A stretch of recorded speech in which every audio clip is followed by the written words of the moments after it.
नीलम दिशा हमर नमस्कार दर्शक लोकन ए चैनल का सब्सक्राइब करवा के लेल लाल बटन का दबाओ आ तकर बाद घंटी पर क्लिक क के नव नव मैथिली गीतक आनंद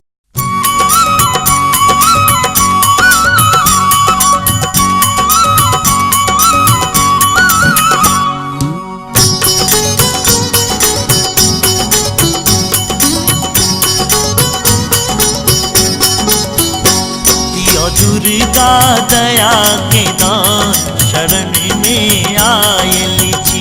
दिया दुर्गा दया के दान शरण में आयली छी।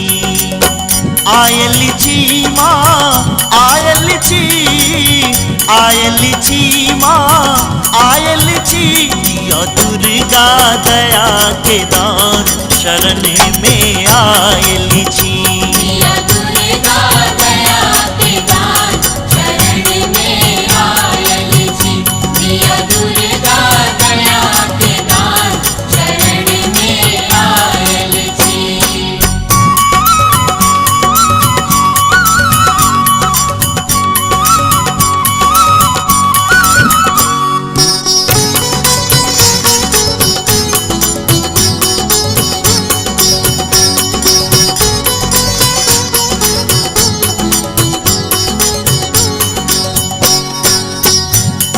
में सगरो पवेलो अंतिम में हम शरण में लो।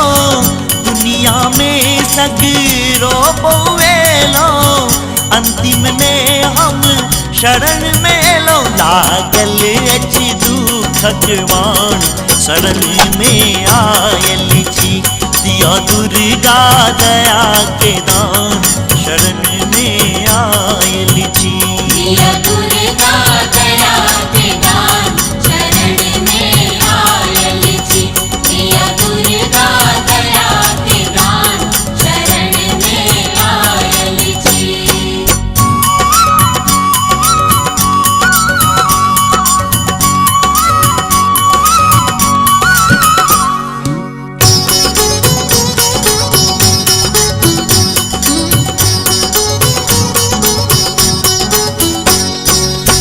नांगर होवा आंधर बेटा मैं लग सब हक एके लेखा।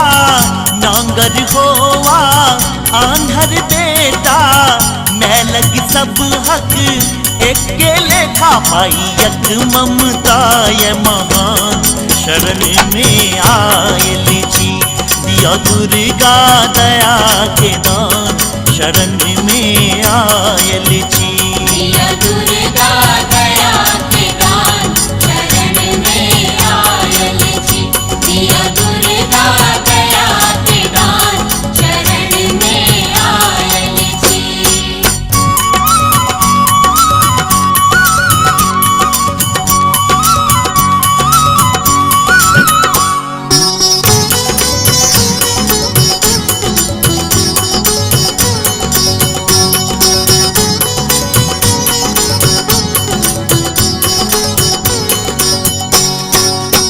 आप कतक काया कल्पे बई बेटा के माँ कत तर पे बई। आप कते काया कल्पे बई बेटा के माँ कत तर पे बई। अच्छी सरस परम अज्ञान शरण में आयली छी। दिया दुर्गा दया के दान शरण में आयली छी। आयली छी माँ आयली छी, आयली छी माँ आयली छी। दिया दुर्गा दया के दान शरण में आयली छी। दिया दुर्गा दया के दान शरण